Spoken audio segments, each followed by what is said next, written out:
साथीहरु सबैलाई good morning है। सबै साथीहरुलाई नमस्कार। हामी 2-3 दिनको ग्याप भएका छौँ। म सबै साथीहरुलाई हार्दिक स्वागत गर्छु।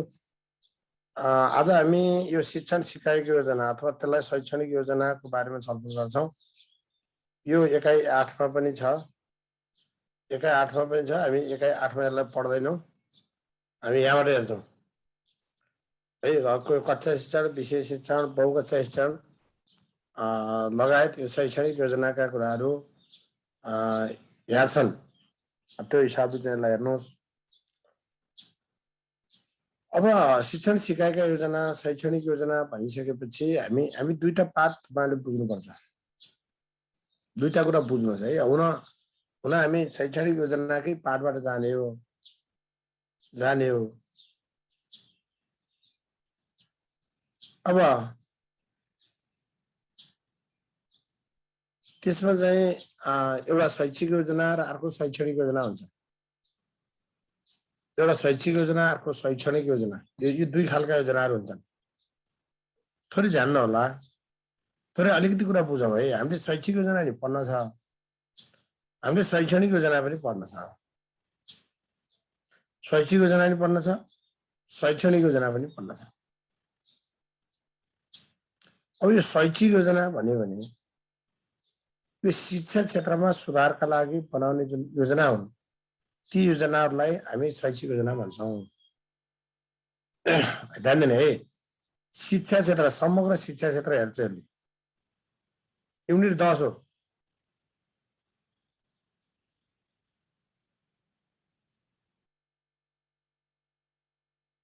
एन्ड्रागोजी हो।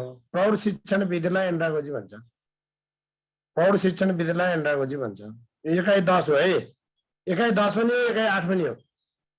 यो कन्टेन्ट एकाइ 8 मा पनि छ। किताबमा, हजुरहरूको किताबमा चाहिँ एकाइ 10 मा नलेखिदिएको होला, शीर्षक होला, एकाइ 8 मा हुन सक्छ। अब यो दुईटा दोहोरिएको हुनाले मैले 8 भन्दा अगाडि 10 पढाएको हुनाले अहिले यो 10 बाट यसलाई एड्रेस गरिदिए मात्रै। यो शैक्षिक योजना भन्यो भने ध्यान दिनुहोस् है। फेरि एकदम शिक्षा क्षेत्रमा सुधारका लागि बनाइने योजनाहरूलाई शैक्षिक योजना भनिन्छ। समग्र शिक्षा क्षेत्र यसको विषय वस्तुभित्र पर्छ। शैक्षिक योजनाको विषय वस्तुभित्र समग्र शिक्षा क्षेत्र पर्छ। समग्र शिक्षा क्षेत्र भनेको जस्तो विद्यालयको होल सुधार योजना बनाउने, गाउँ नगर शिक्षा योजना बनाउने, प्रदेश शिक्षा योजना, विद्यालय क्षेत्र विकास योजना, यी शैक्षिक योजनाभित्र पर्छन् अथवा एजुकेसनल प्लान्सभित्र पर्छन्। भने शिक्षण सिकाइमा सुधारका लागि जुन बनाउने योजनाहरू, ती योजनाहरूलाई हामी शैक्षणिक योजना भन्छौँ। शिक्षण सिकाइसँग यिनको कन्सर्न रहन्छ। त्यस्ता योजनाहरू वार्षिक कार्यतालिका, वार्षिक शैक्षणिक योजना, एकाइ योजना, दैनिक पाठ योजना, साप्ताहिक कार्यतालिका, दैनिक अथवा साप्ताहिक कार्यतालिका, यी योजनाहरूलाई हामी शैक्षणिक योजनाभित्र राखेका हुन्छौँ। शैक्षणिक योजनाभित्र राखेका हुन्छौँ भनेर बुझ्नु पर्यो। शैक्षणिक योजनाभित्र राखेका हुन्छौँ भनेर बुझ्ने। तिनलाई शैक्षणिक योजनाभित्र राखिएको हुन्छ भनेर बुझ्नु पर्यो। शैक्षणिक योजनाभित्र त्यसलाई राखिन्छ भनेर बुझ्नु पर्यो। अब हामी यो वार्षिक कार्यतालिका, कार्यपात्र वा शैक्षिक क्यालेन्डरबाट जान्छौँ। वार्षिक कार्यतालिका, वार्षिक कार्यपात्र वा शैक्षिक क्यालेन्डर, यसलाई कार्यतालिका भन्छ, कार्यपात्र भन्छ, शैक्षिक क्यालेन्डर भन्छ। कार्यतालिका, कार्यपात्र वा शैक्षिक क्यालेन्डर भन्छ। यो सबै चिज भन्यो भने एउटै हो। थोरै अब विषयहरू चाहिँ कसरी प्रस्तुत गर्ने भन्ने मात्रै कुरा हो। अब कार्यतालिकाको फ्रेमिङ र क्यालेन्डरको फ्रेमिङ चाहिँ स्वाभाविक फरक पर्छ। कार्यपात्र अथवा क्यालेन्डर एउटै पाठको कुराहरू। अब यो के हो त भन्दा यो वार्षिक कार्यतालिका अथवा क्यालेन्डर, यो वार्षिक भनेपछि स्कुलको वार्षिक भनेको एक शैक्षिक सत्र हुन्छ भन्ने बुझ्नु पर्यो। स्कुलको वार्षिक भनेको के हो? एक शैक्षिक सत्र हो। शैक्षिक सत्र हेरिन्छ, एक शैक्षिक सत्र वा शैक्षिक वर्ष हेरिन्छ। यो तयार गर्ने जिम्मेवारी प्रधानाध्यापक हुन्छ। वार्षिक कार्यतालिका कसले बनाउँछन्? भन्यो भने वार्षिक कार्यतालिका निर्माण गर्ने मुख्य जिम्मेवारी त्यो प्रधानाध्यापकको हुन्छ भनेर बुझ्ने, प्रधानाध्यापकको हुन्छ भनेर बुझ्ने। वार्षिक कार्यतालिका तयार गर्ने मुख्य जिम्मेवारी कसको हुन्छ भन्दा प्रधानाध्यापकको हुन्छ। शिक्षक र व्यवस्थापन समितिसँग परामर्श गरेर प्रधानाध्यापकले बनाउँछ, तर बनाउने मुख्य जिम्मेवारी कसको भन्दा प्रधानाध्यापक। यसले विद्यालयका सम्पूर्ण क्रियाकलाप समेटिन्छ। वार्षिक कार्यतालिकाको कञ्चन विद्यालयका सम्पूर्ण क्रियाकलापसँग हुन्छ, विद्यालयका सम्पूर्ण क्रियाकलाप समेटिने। अब थोरै कहिलेकाहीँ यो हामीलाई झुक्याउने पाटोहरू रहन सक्छ। विद्यालयको वार्षिक कार्ययोजना कसले बनाउँछ भन्ने शब्द कार्ययोजना, विद्यालयको वार्षिक कार्ययोजना भन्ने शब्दबाट आयो भने हामी प्रधानाध्यापक भन्छौँ। विषय वा शिक्षणको वार्षिक कार्ययोजना भन्यो भने शिक्षक भन्नुपर्छ है। त्यो कहिलेकाहीँ कुन सेन्सबाट क्वेसन सोधेको छ भन्ने हिसाबले पनि तपाईँहरूलाई बुझ्न जरुरत छ। त्यो हिसाबले हेरौँ।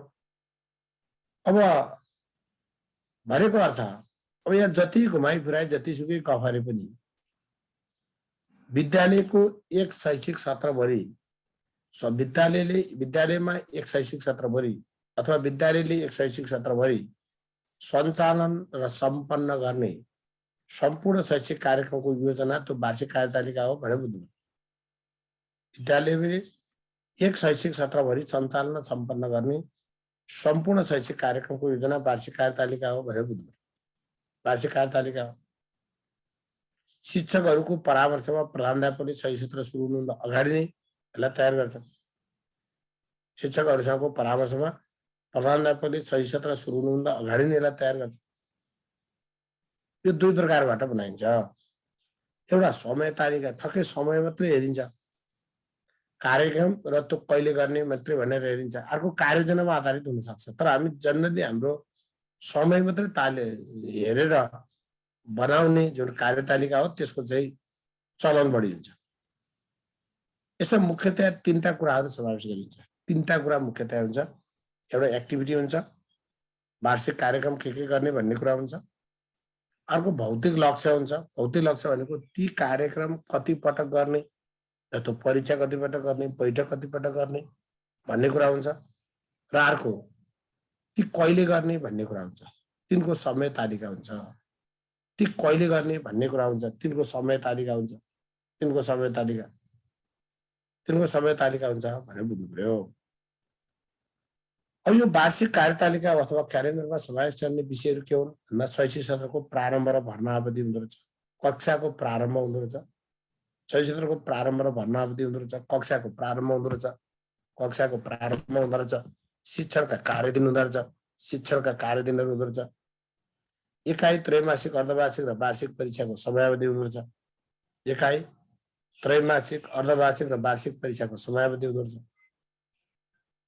वार्षिक नतिजा प्रकाशन, स्कुलका समय भनेपछि बुझिहाल्नुहोस्। शैक्षिक सत्रको प्रारम्भ, त्यसको भर्ना अवधि, कक्षाको कहिले प्रारम्भ गर्ने, शिक्षणका कार्यदिनहरू कुन कुन हुने, कति हुने, परीक्षा कहिले कहिले हुने। अब अर्धवार्षिक भन्ने त हुँदैन। अब त्रैमासिक परीक्षा भन्ने शब्द हो अहिलेको शब्द है। अब अहिले कानुनले त्यही भनिदिएको छ। यो परीक्षाको समयावधि हुन्छ, वार्षिक नतिजा प्रकाशनका कुरा हुन्छन्। अनि अतिरिक्त क्रियाकलाप, पाठ्यान्तर क्रियाकलाप। अतिरिक्त र पाठ्यान्तरमा के छ भने पाठ्यान्तर भनेको त्यो एउटा विषयको शिक्षण उपलब्धि चाहिँ हासिल गर्ने र पाठ्यक्रमले तोकेको उपलब्धि हासिल गर्ने कुरासँग यो पाठ्यान्तर क्रियाकलाप चाहिँ सम्बन्धित हुन्छ। व्यवस्थापन समितिका बैठक, व्यवस्थापन समिति लगायतका बैठक, विद्यालयको वार्षिक दिवस, राष्ट्रिय स्थानीय पर्व, शैक्षिक सत्रको समाप्ति, यस्ता विषयहरू यो वार्षिक कार्यतालिका अथवा क्यालेन्डरमा समावेश गरिन्छ भनेर बुझ्नु पर्यो। अब यसले के फाइदा हुन्छ त? यसले हुने फाइदा के? यसले गर्ने मुख्य फाइदा भनेकै के हो भने यसले यो विद्यालयलाई निश्चित मार्गदर्शन गरेर स्तरीय रूपमा कार्य सम्पन्न गराउँछ। विद्यालयलाई निश्चित मार्गदर्शन गरेर यसले स्तरीय रूपमा कार्य सम्पन्न गर्न सहयोग गर्छ। हरेक शिक्षक विद्यार्थीको अधिकतम सहभागिताको लागि तयारी हुन्छ। भनेको अर्थ हाजिर जवाब कहिले गर्ने छ, अतिरिक्त क्रियाकलाप कहिले गर्ने, सांस्कृतिक क्रियाकलाप गर्ने, परीक्षा कहिले गर्ने, ठ्याक्कै तयारी गर्नका लागि शिक्षक विद्यार्थी दुवैलाई यसले सहयोग गर्छ, गाइडेड गर्छ। शिक्षकले यसले वार्षिक शैक्षणिक योजना बनाउन सहयोग गर्छ। एक हिसाबले यो स्तरीय रूपमा कार्य सम्पन्न गर्नका लागि यसले सहयोग गर्छ भनेर बुझ्नु पर्यो। यसरी बुझौँ, यसरी चाहिँ बुझौँ। एन्ड्रागोजी है, एन्ड्रागोजी। अब वार्षिक शैक्षणिक योजना अथवा वार्षिक पाठ योजना। अब अघिको हामी वार्षिक कार्यतालिका भन्यौँ, अब अहिले वार्षिक शैक्षणिक योजना अथवा वार्षिक पाठ योजना। अब शब्दै क्लियर भइसक्यो। वार्षिक शैक्षणिक योजना अथवा वार्षिक पाठ योजना यो कसले तयार गर्ने? विषय शिक्षकले अथवा शिक्षकले बनाउने। भनेको प्रत्येक विषय शिक्षणको योजना हो। प्रत्येक विषयको शिक्षणको लागि बनाएको योजनालाई हामी वार्षिक शैक्षणिक योजना भन्छौँ। तर एक शैक्षिक सत्रको है, फेरि एक शैक्षिक सत्र अथवा शैक्षिक वर्षका लागि बनाइएको कुनै विषय शिक्षणको योजनालाई हामी वार्षिक शैक्षणिक योजना भन्छौँ। भनेको अर्थ पाठ्यक्रमले एउटा विषयलाई जुन एक वर्षभरि पढाउन भनेर तोकेको छ, त्यो पाठ्यक्रमले तोकेको समयावधिभित्र त्यसलाई त्यसको पठन पाठन सम्पन्न गर्नका लागि जुन बनाउने योजना हो, त्यो योजनालाई हामी वार्षिक शैक्षणिक योजना अथवा वार्षिक पाठ योजना भन्छौँ भनेर बुझ्नु पर्यो। प्रत्येक विषय शिक्षकले आफ्नो विषयको अध्यापन कार्यको लागि बनाएको एक शैक्षिक वर्षभरिको शिक्षण योजना त्यो वार्षिक शैक्षणिक योजना हो, वार्षिक पाठ योजना हो भनेर बुझ्नु। प्रत्येक विषय शिक्षकले आफ्नो विषयको अध्यापन कार्यको लागि बनाएको एक शैक्षिक वर्षभरिको शिक्षण योजना हो। यो हरेक शिक्षकले विषयगत रूपमा नै तयार गर्छन्। हरेक शिक्षकले विषयगत रूपमा नै तयार गर्छन् यसलाई। अब यो भनेको अर्थ त्यो विषय निर्धारित विषय पढाउन कुन हप्तामा, कुन महिनामा कति विषयवस्तु कुनमा अथवा कुन पाठहरू पढाउने,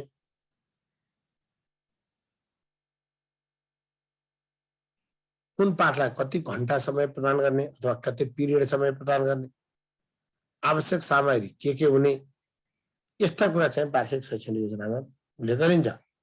भनेको अर्थ कुनै विषयका पाठहरू कुन महिनामा कुन पाठ कति पिरियड लगाएर अथवा कति घण्टा समय दिएर, अहिले त घण्टाको पिरियड भन्छ, र कहिलेदेखि कहिलेसम्म सम्पन्न गर्ने, त्यसका उद्देश्य के हुने, त्यसका सामग्रीहरू के हुने, त्यसका विधि के हुने भन्ने कुरा उल्लेख गरेर वार्षिक शैक्षणिक योजना बनाइन्छ।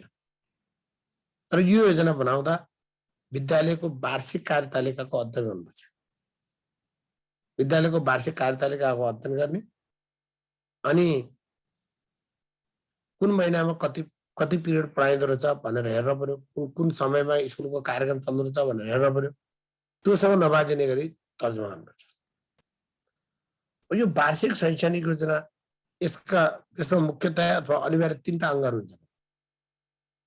वार्षिक शैक्षणिक योजनामा मुख्यतया अथवा अनिवार्य 3 अङ्गहरू हुन्छ भन्नु रहेछ। एउटा विषयवस्तु हुँदो रहेछ, अर्को शिक्षणको अवधि हुँदो रहेछ। विषयवस्तु भनेको कुन पाठ भने हो, अनि शिक्षणको अवधि हुँदो रहेछ, यो कहिलेदेखि कहिलेसम्म पढाइँदो रहेछ भन्दो रहेछ। अरू कुराहरू त्यसका सामग्री के हुने वा विधि के हुने भन्ने कुराहरू, अरू थप कुराहरू पनि लेख्न सक्छ। अनिवार्य कुरा 3टा भने अनिवार्य कुरा है, अनिवार्य 3टा अङ्गहरू हुन्छन् भनेको अरू विषयहरू पनि राखिन्छन्, अरू जस्तो उद्देश्यका कुरा, विधिका कुरा, सामग्रीका कुराहरू पनि राखिन्छन्।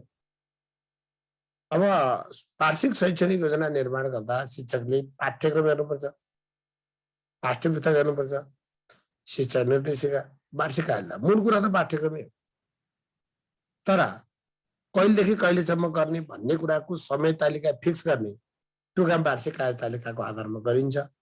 तर यसमा अब हरेक पाठलाई, क्षेत्रलाई, जुन पाठ्यक्रममा उल्लेखित पाठ वा क्षेत्रलाई कति पिरियड दिने भन्ने कुरा त्यो पाठ्यक्रमद्वारा गाइडेड हुन्छ, पाठ्यक्रममा लेखिन्छ। पाठ्यपुस्तकलाई हेर्नु पर्यो। शिक्षा निर्देशिकाले पनि राम्रै गाइड गरे हुन्छ, हरेक पाठलाई चाहिँ कति कति अनुमानित घन्टी दिने भने हुन्छ, वार्षिक कार्यतालिका यसको आधार लिन्छ भनेर बुझ्ने। यसको महत्त्व के हो भन्दा यो शिक्षकको शिक्षण कार्यलाई सरल बनाइदिन्छ। शिक्षकको शिक्षण कार्यलाई सरल बनाउँछ, सरल बनाइन्छ। विद्यालय स्तरीय क्रियाकलाप व्यवस्थित हुन्छ, आवश्यक सामग्री बेलैमा जुटाउन सकिन्छ, समयभित्र निश्चित विषयवस्तु शिक्षण गर्न सहयोग गर्छ। भनेको अर्थ एउटा विषयको पठन पाठन समयमै समान गतिमा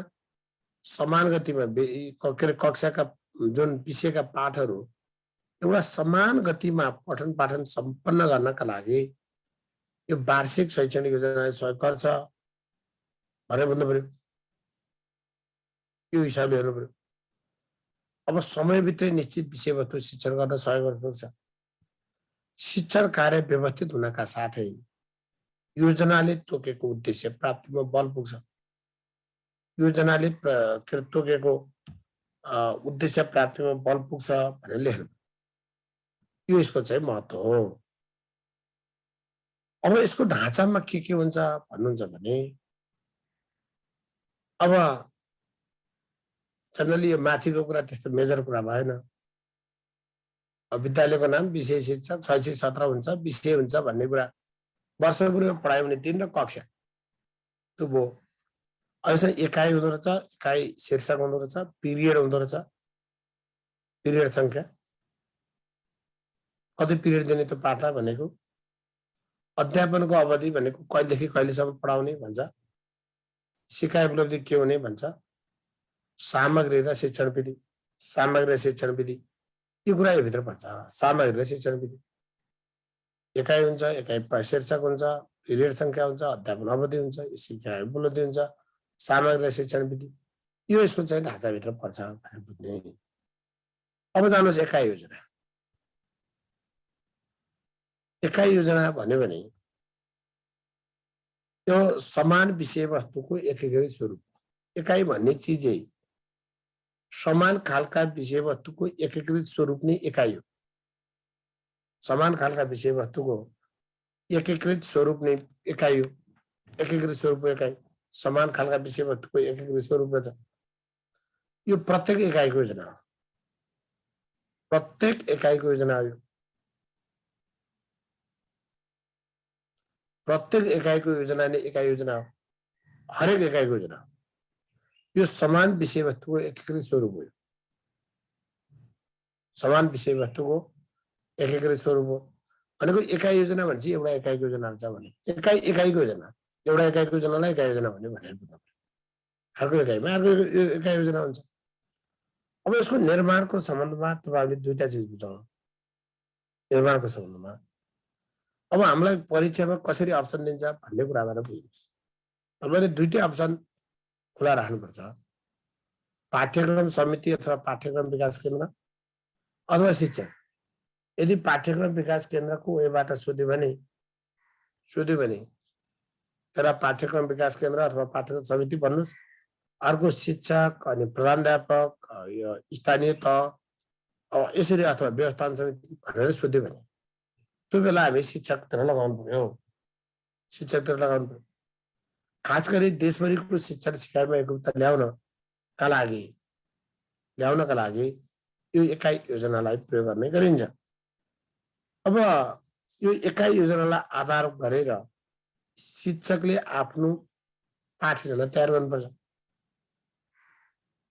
एकाइ योजनालाई मूल आधार मानेर शिक्षकले आफ्नो पाठ्ययोजना तयार गर्नुपर्छ। भनेपछि एकाइ योजनाका आधारमा त्यसलाई मुख्य बेस मानेर त्यसको आधारमा शिक्षकले के गर्छ? शिक्षकले चाहिँ आफ्नो पाठ्ययोजना तयार गर्नुपर्छ। पाठ्ययोजना तयार गर्नुपर्छ भन्छ। एकाइ योजनालाई मूल आधार मानेर शिक्षकले आफ्नो पाठ्ययोजना तयार गर्नुपर्छ। यो एकाइ योजनालाई पाठ्यक्रमको सहयोगी सामग्री पनि भनिन्छ भन्छ। एकाइ योजनालाई पाठ्यक्रमको सहयोगी सामग्री पनि भनिन्छ। सहयोगी सामग्री पनि भनिन्छ एकाइ योजनालाई। एका योजनालाई पाठ्यक्रमको सहयोगी सामग्री पनि भनिन्छ। सहयोगी सामग्री एका योजनाका प्रमुख अंगहरू के हुन्छन् भन्दा विषयवस्तु हुँदो रहेछ, उद्देश्य हुँदो रहेछ, शिक्षण विधि हुँदो रहेछ, शिक्षण सामग्री हुँदो रहेछ, मूल्याङ्कन प्रविधि हुँदो रहेछ। भनेपछि एका योजना यो पाठ्यक्रमको सहयोगी सामग्री पनि रहेछ भने बुझ्नुहोस्। पाठ्यक्रमको सहयोगी सामग्री पनि रहेछ एका योजना। पाठ्यक्रमको सहयोगी सामग्री भन्छ। भनेपछि पाठ्यक्रमको सहयोगी सामग्री त्यागेको मध्ये कुन योजना हो भन्यो भने एका योजना सहयोगी सामग्री। यसका अङ्गहरू क्रमशः के हुँदो रहेछन् भन्दा क्रमशः विषयवस्तु हुँदो रहेछ, उद्देश्य हुँदो रहेछ, शिक्षण विधि हुँदो रहेछ, सामग्री हुँदो रहेछ, मूल्याङ्कन प्रविधि हुँदो रहेछ। विषयवस्तु हुँदो रहेछ, उद्देश्य हुँदो रहेछ, शिक्षण विधि हुँदो रहेछ, सामग्री हुँदो रहेछ, मूल्याङ्कन प्रविधि हुँदो रहेछ। विषयवस्तु, उद्देश्य, शिक्षण विधि, शिक्षण सामग्री र मूल्याङ्कन प्रविधि यसका चाहिँ प्रमुख अङ्गहरू रहेछन्।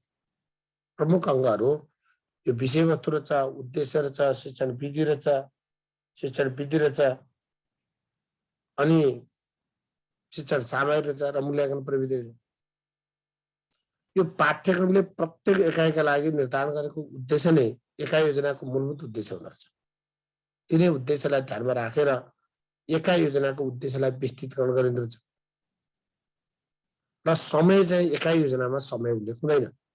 यो समय उल्लेख नहुने योजना चाहिँ समय भनेपछि यो एउटा डल्लो एकाइको योजना हो, कति पिरियड दिने भन्ने कुरा हुन्छ, तर कहिलेदेखि कहिलेसम्म गर्ने कुन एक्टिभिटीलाई कति दिने भन्ने कुरा यसमा लेखिया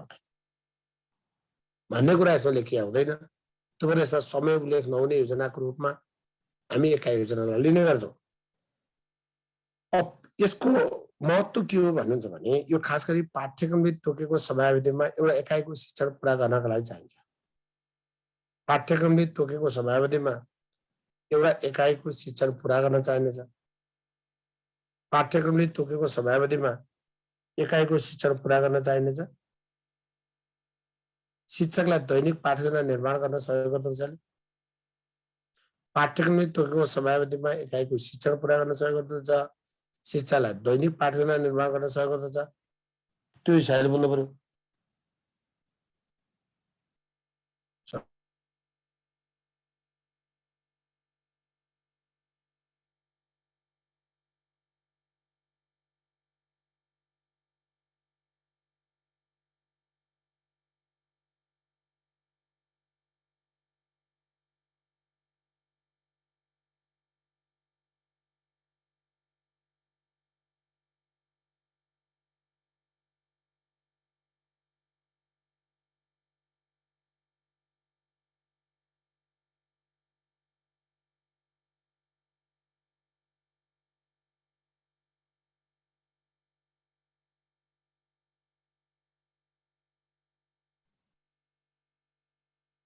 अब यो पाठ्यक्रमले तोकेको समयावधिमा यो एकाइको शिक्षण पुरा गर्नका लागि चाहिनेछ। पाठ्यक्रमले तोकेको समयावधिमा एकाइको शिक्षण पुरा गर्न। अब भनेपछि पाठ्यक्रमले एउटा एकाइलाई सपोज 15 पिरियड भनेर दिएछ। त्यो 15 पिरियड होला। शिक्षकले वार्षिक शैक्षणिक योजना बनाउने सन्दर्भमा स्कुलको वार्षिक कार्यतालिकाका आधारमा अथवा शिक्षकको वार्षिक शैक्षणिक योजनाका आधारमा सपोज त्यो एकाइले 14 पिरियड 16 पिरियड पाथ्यो भने त्यो पाठ्यक्रमले तोकेकै समयमा यो एकाइको शिक्षण पुरा गर्नका लागि सहयोग गर्दछ। दैनिक पाठयोजना निर्माण गर्न सहयोग आधार दिँदो रहेछ। यसले खास गरी देशभरिको शिक्षण सिकाइको गुणस्तरमा एकरूपता ल्याउन पनि सहयोग गर्छ। र अर्को महत्त्वपूर्ण कुरा यसले एकाइका उद्देश्यहरूलाई ज्ञान, सिप र प्रवृत्ति गरी 3 तहमा विशिष्टीकरण गर्दछ। एकाइका उद्देश्यहरूलाई ज्ञान, सिप र प्रवृत्ति, नलेज, स्किल एन्ड एटिट्युड 3टा तहमा विशिष्टीकरण गर्दो रहेछ। अलिक बढी विशिष्टीकरण गर्दो रहेछ। उद्देश्यलाई विशिष्टीकरण गर्दो रहेछ। एकाइका उद्देश्यलाई ज्ञान, सिप र प्रवृत्तिको तहमा विशिष्टीकरण गर्दो रहेछ यसले। अनि यसले चाहिँ के हुन्छ भन्दा एउटा विद्यार्थीको पूर्ण विकासलाई सहयोग हुने भयो। ज्ञान पक्ष, सिप पक्ष, प्रवृत्तिगत पक्ष पूर्ण विकास हुने भयो। अर्को चाहिँ यसले त्यसबाट के हुन्छ भन्दा मूल्याङ्कनकर्तालाई पनि स्तरीय तथा प्रतिनिधिमूलक प्रश्नहरू छनौट गर्न योगदान गर्छ। स्तरीय तथा प्रतिनिधिमूलक प्रश्नहरू छनौट गर्नमा योगदान गर्छ। मूल्याङ्कनकर्तालाई स्तरीय तथा प्रतिनिधिमूलक प्रश्नहरू छनौट गर्न सहयोग गर्छ र प्रत्येक एकाइलाई सन्तुलन कायम गर्न यसले सहयोग गर्छ। प्रत्येक एकाइलाई सन्तुलन कायम गर्न सहयोग गर्छ भनेर भन्नु पर्यो। अब यही कुराहरू हो। अब यसमा खास गरी यसले उद्देश्य हाल्दा तीनटा चिज उद्देश्यमा यसले तीनटा चिजहरूलाई हेर्छ।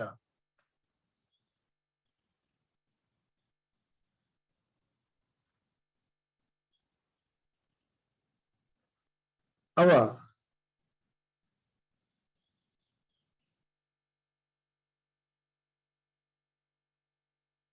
यसले उद्देश्यलाई तीनटा पार्टबाट हेर्छ।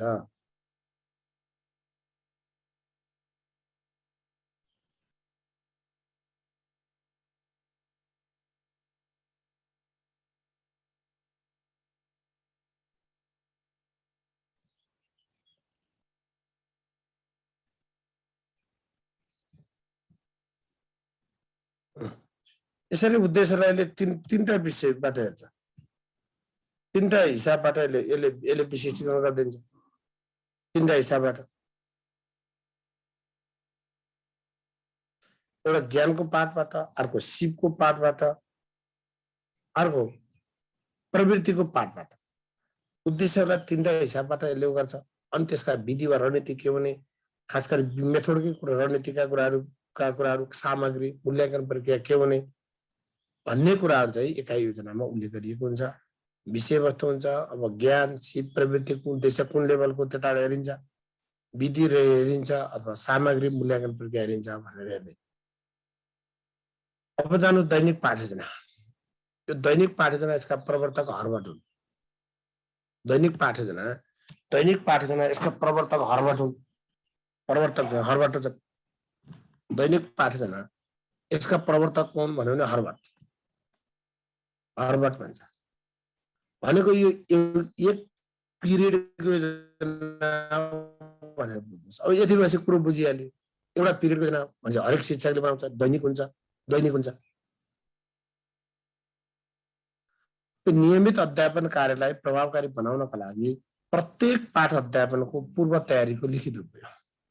एक पिरियडका लागि पाठ वा विषयवस्तु शिक्षणको योजना दैनिक निर्माण गरिन्छ। विषय शिक्षकद्वारा निर्माण हुन्छ। कुनै पाठ शिक्षणबाट विद्यार्थीमा विकसित हुने तयारीको लिखित रूप हो। कुनै पाठ शिक्षणबाट जुन विद्यार्थीमा विकसित हुने तयारीको लिखित रूप छ। यसमा उद्देश्य, सामग्री, क्रियाकलाप, मूल्याङ्कन र गृह कार्य समावेश गरिन्छ। उद्देश्य, सामग्री, क्रियाकलाप, मूल्याङ्कन र गृह कार्य समावेश हुन्छ। उद्देश्य हुँदो रहेछ, सामग्री हुँदो रहेछ, क्रियाकलाप हुँदो रहेछ, मूल्याङ्कन हुँदो रहेछ, गृह कार्य हुँदो रहेछ भनेर बुझ्नु पर्यो।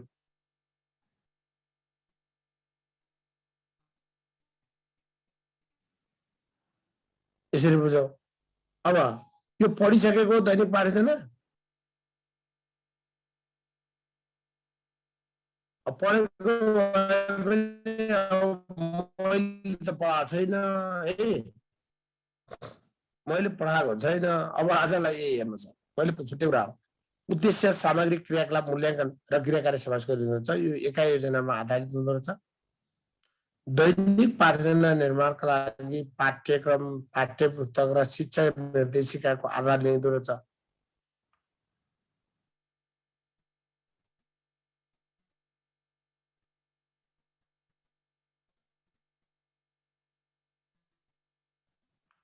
दैनिक पाठयोजनाको आधार गरेर अब त्यसको आधार लिँदो रहेछ। दुईटा चिज बुझ्नुहोस्। पाठयोजना कतिवटा? 5वटा अङ्ग भन्यो भने 5वटा पाठयोजनाका अङ्गहरू।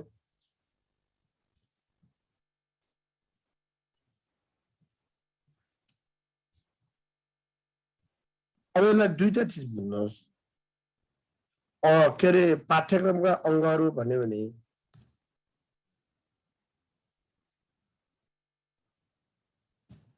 अब पाठ्यक्रमका अङ्गहरू भन्यो भने हामी 5 वटा अङ्गहरू भन्छौँ, तर अनिवार्य अङ्ग 4 वटा। यो कहिलेकाहीँ गृह कार्य सधैँ हुन्छ भन्ने छैन, तर अङ्ग हो है, फेरि अङ्ग हो, सधैँ गृह कार्य हुन्छ दिनुपर्छ भन्ने छैन। अब उद्देश्य, सामग्री, क्रियाकलाप, मूल्याङ्कन, गृह कार्य, यो अब हजुरहरूले जानेकै विषय हो। उद्देश्य, सामग्री, क्रियाकलाप, मूल्याङ्कन र गृह कार्य, यी 5 वटा कुरा, 5 वटा कुरा चाहिँ यो दैनिक पाठशालाका अङ्गभित्र पर्छन् भनेर बुझ्ने। अब यसमा तपाईँहरूले के बुझौँ भने यो पाठशालाको सबैभन्दा महत्त्वपूर्ण अङ्ग हो। पाठशालाको महत्त्वपूर्ण अङ्ग उद्देश्य, पाठशालाको महत्त्वपूर्ण के अरे अङ्ग भनेकै उद्देश्य हो। पाठशालाका अन्य कार्यहरू चाहिँ उद्देश्य पूर्ति गर्नका लागि गरिन्छ भनेर बुझ्नु पर्यो। अब पाठशालाको महत्त्वपूर्ण अङ्ग रहेछ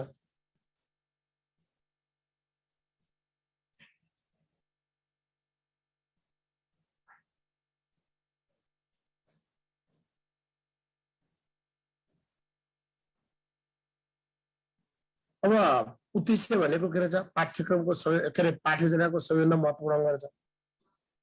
यो शिक्षण गरिसकेपछि विद्यार्थीमा हासिल गर्न सक्ने ज्ञान, सिप र प्रवृत्ति रहेछ। शिक्षण गरिसकेपछि विद्यार्थीमा हासिल गर्न सक्ने ज्ञान रहेछ, सिप रहेछ, प्रवृत्ति रहेछ, अथवा विद्यार्थीमा हासिल गर्न सक्ने उपलब्धिको किटान गर्ने अङ्ग रहेछ।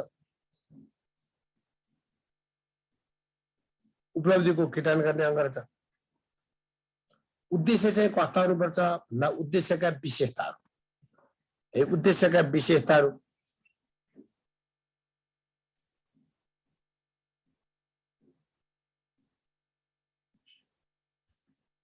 विशेषता कस्तो हुनुपर्छ भन्दा उद्देश्यका विशेषता चाहिँ स्पर्श हुनुपर्छ भनेर भन्ने। स्पर्श हुनुपर्छ भनेको अर्थ यो विशिष्ट हुनुपर्छ।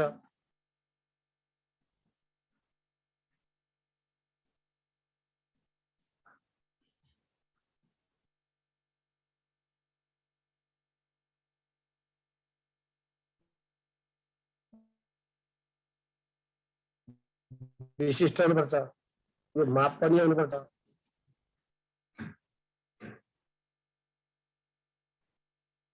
यो सान्दर्भिक हुनुपर्छ।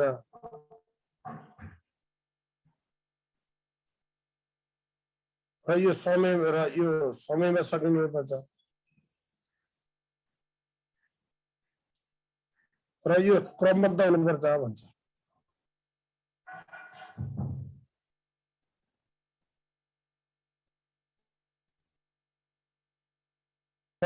क्रमबद्ध पनि हुनुपर्छ भन्छ। उद्देश्यका विशेषता यता हुनुपर्छ भन्छ। यो सिक्वेन्सियल पनि हुनुपर्छ। पाठ्यक्रममा हुनुपर्ने उद्देश्यहरू सिक्वेन्सियल पनि हुनुपर्छ। भेग हुनु हुँदैन, जनरल हुँदैन, अनि बहुअर्थी खालको हुनु हुँदैन, बहुअर्थी खालको हुनु पर्दैन। यी चाहिँ पाठ्ययोजना हुनुपर्ने उद्देश्यका विशेषता हो। जो उद्देश्य स्मार्ट हुनुपर्छ, स्पेसिफिक हुनुपर्छ अथवा विशिष्ट हुनुपर्छ, मेजरेबल मापनीय हुनुपर्छ, हासिल गर्न सकिने हुनुपर्छ, सान्दर्भिक हुनुपर्छ, त्यो समयभित्र भनेको एक पिरियडमा भ्याइने हासिल गर्न सकिने हुनुपर्छ र क्रमबद्ध पनि हुनुपर्छ। यो ज्ञान, सिप र प्रवृत्तिमा आधारित हुनुपर्छ भन्ने कुरा अघि नै हामी चर्चा गरिसक्यौँ। ज्ञान, सिप र प्रवृत्तिमा आधारित हुनुपर्छ। अब उद्देश्य लेख्दा बयान गर्न, सूची तयार गर्न, दाँच्न, पत्ता लगाउन, बताउन, परिचय दिन, लेख्न सक्ने छन् जस्ता क्रियापद प्रयोग गर्नुपर्छ। बयान गर्न, सूची तयार गर्न भनेको ठ्याक्क चाहिँ कस्ता हुनु पर्यो भने स्पार्स खालका हुनु पर्यो। विशिष्ट हुनु पर्यो। विशिष्ट भनेको ठ्याक्कै किटिएको, कुन पक्षको विकास गर्ने भनेर ठ्याक्कै तोकिएको, किटान गरिएकोलाई विशिष्ट भन्छ। यसरी बुझ्नुहोस्। अब सामग्री भन्यो भने यो शिक्षण प्रयोगमा ल्याउने सामग्री है, यो शिक्षण सिकाइमा प्रयोग ल्याउने सामग्री। अब शिक्षण सिकाइमा प्रयोगमा ल्याउने सामग्रीलाई हामी शैक्षिक सामग्री भन्छौँ। यसले यसले यसले शिक्षणलाई के बनाउँछ? शिक्षणलाई यसले प्रभावकारी बनाउँछ।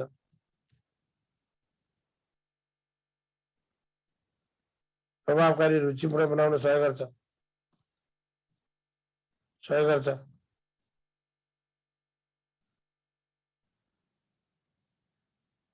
उद्देश्य यो पाठ्यवस्तु एवं शिक्षण सिकाइ क्रियाकलाप अनुसारै हुनुपर्छ भन्ने बुझ्ने। ल यो बसे शैली पनि हुने भयो। यो शिक्षालाई प्रभावकारी रुचिपूर्ण बनाउन सहयोग गर्छ। यसले उद्देश्य पाठ्यवस्तु एवं शिक्षण सिकाइ क्रियाकलाप अनुसारै सामग्रीको चयन गर्नुपर्छ। पाठ्यजनामा दैनिक र नियमित रूपमा प्रयोग हुने चक, कालो पाटी, डस्टर आदि उल्लेख नगरी एउटा वा भिन्न पाठ्यवस्तु सिकाउँदा उपयोग गर्न सक्ने शैक्षिक सामग्री उल्लेख गर्नुपर्छ। भनेपछि जनरली सधैँ प्रयोग गर्ने सामग्री यहाँ लेखिँदैन। डेली युज मटेरियल यहाँ लेखिँदैन। यहाँ कस्तो सामग्री लेखिन्छ भन्दा त्यो पाठ पढाउनका लागि आवश्यक पर्ने छुट्टै सामग्री के हो त्यो चाहिँ उल्लेख गरिन्छ भनेर लेख्नु। अब क्रियाकलाप भन्यो भने यो पाठजनाको कार्यान्वयन गर्ने अङ्ग हो। अब उद्देश्य एवं विषयवस्तु हासिल गर्ने रणनीति हो। उद्देश्य वा विषयवस्तु हासिल गर्ने रणनीति हो। उद्देश्य वा विषयवस्तु हासिल गर्ने रणनीति हो। शिक्षक एवं विद्यार्थीले गर्ने गतिविधि हो। गतिविधि हो। शिक्षक एवं विद्यार्थीले हासिल गर्ने रणनीति हो। यो के, कुन, कसलाई, कति र कसरी शिक्षण गर्ने, यो के, कुन, कसलाई, कति र कसरी शिक्षण गर्ने हो। सो कुरा क्रियाकलापको तयारी गर्दा नै स्पष्ट हुन्छ। के शिक्षण गर्ने, के अरे कुन शिक्षण गर्ने, कसलाई शिक्षण गर्ने, कति शिक्षण गर्ने, कसरी शिक्षण गर्ने, यो भन्ने कुरा क्रियाकलापको तयारी गर्दा नै स्पष्ट हुन्छ। पाँचौं, कक्षा कोठाको वातावरण जीवन्त राख्न यो क्रियाकलाप बढी यथार्थ र व्यवहारिक हुनुपर्छ भनेर बुझ्नु पर्यो। क्रियाकलाप चाहिँ बढी व्यवहारिक र यथार्थपरक हुनुपर्छ। बढी व्यवहारिक र यथार्थपरक राख्नुपर्छ भनेर बुझ्ने। अब यो क्रियाकलाप गराउँदा सबै विद्यार्थी सहभागी हुने वातावरण बनाउनुपर्छ भन्छले। र यो दुईटा चिज हजुरले अलिकति ख्याल राख्नुहोस्। एउटा शिक्षण सिकाइ क्रियाकलापलाई 4वटा उपचरणमा बाँडिन्छ। शिक्षण सिकाइ क्रियाकलापलाई 4वटा उपचरणमा बाँडिन्छ। एउटा ध्यानाकर्षणको चरण छ, एउटा ध्यानाकर्षणको चरण छ, ध्यानाकर्षणको चरण एउटा, अर्को प्रस्तुतिकरणको चरण छ, अर्को सारांशको चरण छ र अर्को पृष्ठपोषणको चरण। 4 चरण हुन्छ। एउटा ध्यानाकर्षण छ, अर्को प्रस्तुतिकरण छ, अर्को सारांश छ, अर्को पृष्ठपोषण छ। 4 चरण, 4वटा एक्टिभ उपचरण हुँदो रहेछ शिक्षण सिकाइ क्रियाकलापमा। ध्यानाकर्षण भनेको पहिला विषयवस्तुको बारेमा ध्यान आकर्षित गरिँदो रहेछ। पहिला विषयवस्तुको बारेमा ध्यान आकृष्ट गरिँदो रहेछ। ध्यानाकर्षण हुँदो रहेछ।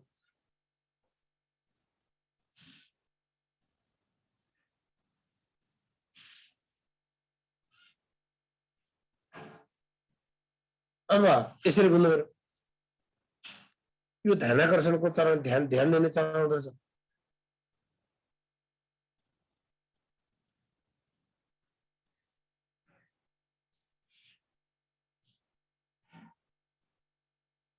भनेको पहिला विषयवस्तुको बारेमा ध्यान आकृष्ट गर्दो रहेछ, त्यसपछि त्यो विषयवस्तु विद्यार्थीसँग प्रस्तुत गर्दो रहेछ, भनेको पढाइदो रहेछ। पढाइसकेपछि फेरि त्यसको जिस्ट सारांशहरू दिँदो रहेछ। अनि त्यसका आधारमा फेरि पृष्ठपोषण दिँदो रहेछ। विद्यार्थीको मूल्याङ्कन चाहिँ पृष्ठपोषण गरिन्छ। यो सामान्यतया 4वटा उपचरणमा बाँडेको रहेछ। तर यो समालोचनात्मक चिन्तनका विधिहरू हामीले पढ्नुपर्छ। त्यो एबीसी फ्रेमवर्क भन्छ। त्यो एबीसी फ्रेमवर्कले 3 चरण हुने भन्छ। एउटा उत्सुकता जगाउने चरण भन्छ, उत्सुकता जगाउने चरण भन्छ। अर्को ज्ञान निर्माणको चलन, बिल्डिङ नलेजको कुरा गर्छ, र अर्को कन्सोलिडेसनको कुरा गर्छ। एबीसी फ्रेमवर्कले उत्सुकता जगाउने कुरा, ए को अर्थ उत्सुकता जगाउने, भनेको विषयवस्तुप्रति उत्सुकता जनाउनु, त्यसलाई अघि हामी ध्यान आकर्षण। दोस्रोमा ज्ञान निर्माणको चरण, त्यो ज्ञान निर्माणको चरणलाई एक हिसाबले माथि हामी प्रस्तुतिकरण भन्छौँ। अर्को कन्सोलिडेसन भनेको त्यो सिकेको सिकाइलाई के गर्ने, सुदृढ गर्ने, बलियो बनाउने। त्यो हिसाबले एबीसी फ्रेमवर्कमा चाहिँ अब के अरे संरचनात्मक चिन्तनका विधिमा त्यो एबीसी फ्रेमवर्कले हेर्दो रहेछ भनेर भन्नु पर्यो। अब यो शिक्षण सिकाइ क्रियाकलाप सञ्चालन गर्दा हुने सम्प्रेषणमा मुख्य गरी भन्ने, सुन्ने र बुझाइ कार्य गरिन्छ। भन्ने काम गरिन्छ, सुन्ने काम गरिन्छ, बुझाइ कार्य गरिन्छ भनेर भन्नु पर्यो। अब मूल्याङ्कन, यो मूल्याङ्कन कस्तो भन्दा अपेक्षित उपलब्धि प्राप्त गर्न सके सकेन, निर्धारित उद्देश्य हासिल भयो भएन भनेर लेखाजोखा गर्ने कार्य छ। यो शिक्षण क्रियाकलापको बीचबीचमा अन्त्यमा गरिन्छ है। अब यो शिक्षण क्रियाकलापको बीचबीचमा अथवा अन्तमा गरिन्छ। खास गरी विद्यार्थीको सक्रियता बढाउन, पाठप्रति रुचि जागृत गराउन अनि विद्यार्थीको कमजोरी पत्ता लगाई उपचार गर्न र प्रतिस्पर्धात्मक वातावरण तयार गर्ने महत्त्वपूर्ण हुन्छ। प्रतिस्पर्धात्मक वातावरण तयार गर्ने यो महत्त्वपूर्ण छ र मूल्याङ्कन पछि पृष्ठपोषण प्रदान गरिन्छ। अब यो मूल्याङ्कन गर्दा पाठ्ययोजनामा उल्लेख गरिएका उद्देश्यहरूको मापन गर्ने खालका उद्देश्य हुनुपर्छ र मूल्याङ्कन गर्ने साधनहरू फेरि साधन के हुन सक्छ, लिखित होला, मौखिक होला, अवलोकन होला, विभिन्न साधनहरूको प्रयोग गरिन्छ। तर यो विषयवस्तुको प्रकृति अनुसारको साधन उपयोग गर्नुपर्छ र निरन्तर विद्यार्थी मूल्याङ्कन अथवा निर्माणात्मक मूल्याङ्कन अर्थात् सिकाइका लागि मूल्याङ्कनमा जोड दिनुपर्छ। अहिले सिकाइका लागि मूल्याङ्कन भन्छ, यो सिकाइका लागि मूल्याङ्कनमा जोड दिइन्छ। यो सिकाइका मूल्याङ्कन हो, अर्थात् शिक्षण मूल्याङ्कनलाई शिक्षण सिकाइ क्रियाकलापको अभिन्न अङ्गको रूपमा स्वीकार गर्छ भनेर बुझ्ने। अब गृह कार्य के त, यो पढाइसकेको पाठको सम्बन्धमा कण्ठस्थ गर्न, सर र पढ्न, लेखेर ल्याउन घरको लागि दिइने कार्य छ। पढाइसकेको पाठको सम्बन्धमा कण्ठस्थ गर्न, सर र पढ्न, लेखेर ल्याउन घरको लागि दिइने कार्य गृह कार्य छ। यो विद्यार्थीलाई सिकेका कुरा अझ थाहै बनाउन, व्यवहारमा उतार्न, अभ्यास गराई शिक्षण कार्यलाई बढी प्रभावकारी बनाउन यो गृह कार्य चाहिन्छ। सिकेका कुरालाई थाहै बनाउन, व्यवहारमा उतार्न, अभ्यास गराई शिक्षण कार्यलाई बढी प्रभावकारी बनाउन यो गृह कार्य चाहिन्छ। सिकेका कुरालाई थाहै बनाउन, व्यवहारमा उतार्न, अभ्यास गराई शिक्षण कार्यलाई बढी प्रभावकारी बनाउन यसले फाइदा गर्दछ र खास गरी विद्यार्थीमा सृजनात्मक क्षमताको विकास गर्न, पढ्ने बानीको विकास गर्न, खोजी गर्ने प्रवृत्ति बढाउन यो गृह कार्य महत्त्वपूर्ण हुन्छ। विद्यार्थीमा सृजनात्मक क्षमताको विकास गर्न, पढ्ने बानीको विकास गर्न, खोजी गर्ने प्रवृत्ति बढाउन यो गृह कार्य महत्त्वपूर्ण छ। गृह कार्य महत्त्वपूर्ण हुन्छ भनेर बुझ्ने।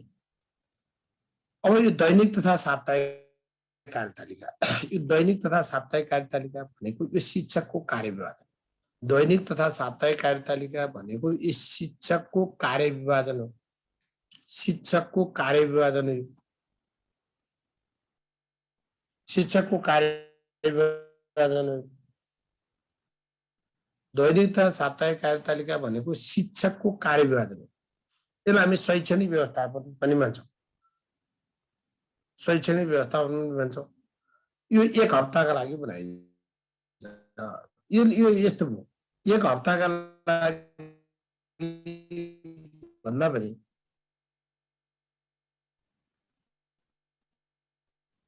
यो दैनिक पनि हुन्छ, यो हप्ता पनि हुन्छ।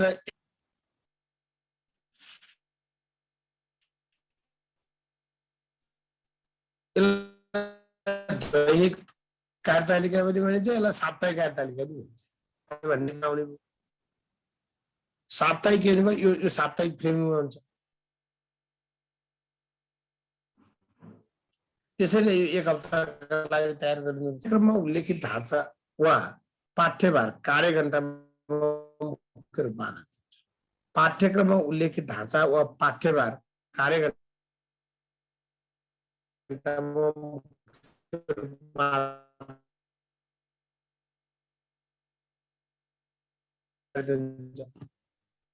आधारित हुन्छ।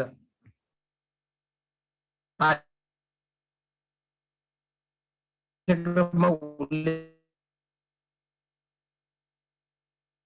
ढाँचा वा कार्यभार त्यसमा आधारित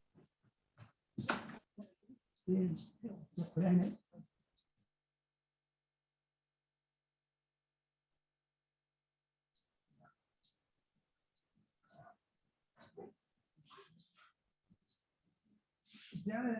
यसो राख्नु मिल्दैन यहाँ माथि यो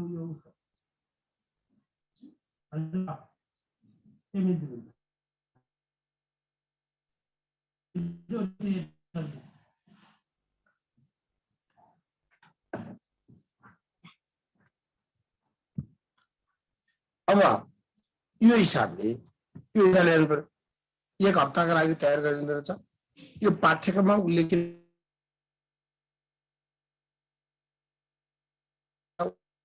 पाठ्यभार कार्यघण्टामा मुख्य रूपमा कक्षा र विषय आदिको अध्ययन गरिन्छ शिक्षक कति छन् विषय कति छ विषयगत दक्षता कस्तो छ तिनको कक्षा कति छन् कक्षा कुन हो जस्तो तल्लो कक्षामा हामी ग्रेड टिचिङ गर्नु पर्ला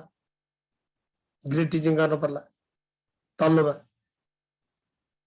कक्षामा ग्रेड टिचिङ गर्नु पर्ला माथिल्लोमा सब्जेक्ट टिचिङ होला कहीँ मल्टिग्रेड गर्नु पर्ला अनि त्यो हिसाबले पनि फ्रेमिङ गर्नु पर्यो विषय कुन विषय पढाइन्छ आदिको अध्ययन गरी तयार गर्दछ प्रधानाध्यापकले तयार गर्दछन् खास गरी शिक्षकसँग परामर्श गरेर प्रधानाध्यापकले तयार गर्दछन् यो विद्यालयको पठन पाठन कार्यलाई सुचारू बनाउनका लागि सुचारू रूपमा सञ्चालन गर्न यो सबै शिक्षकलाई यसले जिम्मेवार बनाउँछ विद्यालयको पठन पाठन कार्यलाई सुचारू रूपमा सञ्चालन गर्न यसले सबै शिक्षकलाई जिम्मेवार बनाउँछ यो भनेको 1 हप्ताभरिका लागि शिक्षण सिकाइमा प्रयोग गर्ने समयलाई पाठ्यक्रमद्वारा निर्धारित पाठ्यभार अनुसार पिरियडमा व्यक्त गरी कुन पिरियडमा कसले कुन कक्षामा कुन विषय अध्यापन गर्ने भनी जुन निर्धारण गरिएको योजना हो त्यो दैनिक तथा साप्ताहिक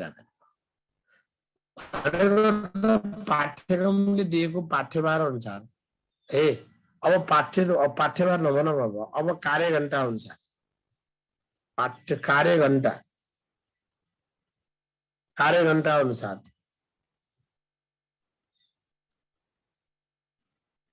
अब कार्यघण्टा भन्छौँ अहिलेको शब्द है त्यसलाई पाठ्यभार भनेर बुझ्नुहोस् के फरक पर्दैन त्यो कार्यघण्टा अनुसार त्यसलाई पिरियडमा व्यक्त गर्ने कुन पिरियडमा कसले कुन कक्षामा कुन विषय अध्यापन गर्ने भन्ने निर्धारण गरिएको योजना शिक्षकको सहयोग र सहकार्यमा प्रधानाध्यापकले बनाउँदछन् यसको फाइदा के हुँदो रहेछ शिक्षकको रुचि योग्यता एवं क्षमता अनुसार कार्यवादन गर्न सहयोग गर्दछ विद्यालयको स्रोत साधनको अधिकतम परिचालन गर्ने वातावरण सिर्जना हुँदो रहेछ पाठ्यक्रमले निर्धारण गरेको विषयगत पाठ्यभार अनुसार कक्षा सञ्चालनको सुनिश्चित हुँदो रहेछ पठन पाठन कार्यलाई सुचारू रूपमा सञ्चालन गर्न सबै शिक्षकलाई जिम्मेवार बनाउँदछ पठन पाठन कार्यलाई सुचारू रूपमा सञ्चालन गर्न सबै शिक्षकलाई जिम्मेवार बनाउँदछ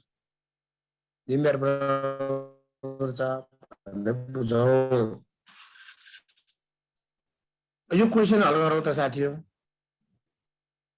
यो क्वेसन हल गर्नुहोस् है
Margaret.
ल साथीहरु प्लिज अब हामी 10.4 भोलि हेर्छौँ है।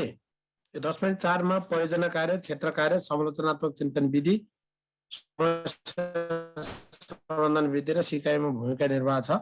यो यसको बारेमा हामी भोलि छलफल गर्छौँ। अझलाई यति गरौँ। हस्, थ्यांक यू।